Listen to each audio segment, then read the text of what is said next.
The mark of GW has been placed on the building of the Corcoran College of Art and Design in Georgetown.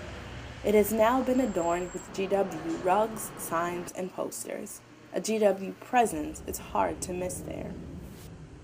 In hopes of changing the quality of arts education at GW, last spring administrators agreed to absorb 304 Corcoran students and about 45 staff and take on the task of renovating the Corcoran building. After we got more information about it and some professors here were able to tell us a little bit about it, then there was definitely this reassurance that it was going to be a positive experience for us, being able to take classes over there that aren't offered here and expanding our knowledge.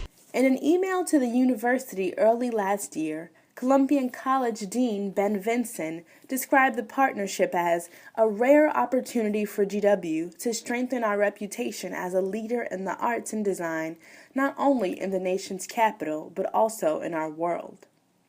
The benefits of a merger were clear for GW, but what about the students and staff of the Corcoran?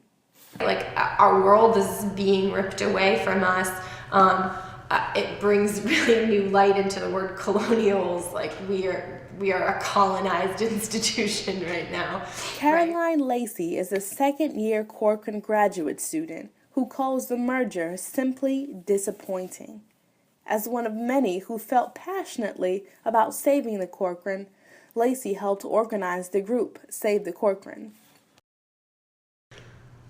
So I was working at the Corcoran the night that the news came that there was a potential collaboration with George Washington and the National Gallery. And I read it in the Washington Post before anybody actually told me the news from my university. I think that when I heard the news, it was very upsetting. While GW maintained high hopes for the merger, it was initially met with resistance from Corcoran advocates who fought for the museum to remain open. Corcoran staff, students, and supporters of Save the Corcoran filed a lawsuit to stop the merger plan. There's no way that the Corcoran culture can thrive underneath of the culture of George Washington. George Washington it's not an art school, and they just require really different things. So I think at first we were hopeful, okay, maybe it'll be like a Peabody model, and we will kind of be working, alongside George Washington, but we'll still maintain some level of autonomy. But the more we go through the process, the more it seems like we're kind of just being swallowed. About 150 Corcoran staff members did lose their jobs, while Corcoran full-time professors were only promised one-year contracts. The fate of those professors, and thus Corcoran students after the year is up, is not certain. But many other issues have arisen that the university has so far failed to publicly address. Debate over whether Corcoran students would pay what the Corcoran announced in April, $31,858, or GW's full tuition, resulted in the decision to keep the tuition the same for the 2014-2015 school year. Yet students have revealed that there have been surprises on the GW bills and uncertainty about their graduation dates, among other problems. There's a lot of problems that different students have with GW as far as just dealing with kind of the institution. Where do I go for financial thing? You're just pointed in a million different ways to end up kind of back at the same person. And the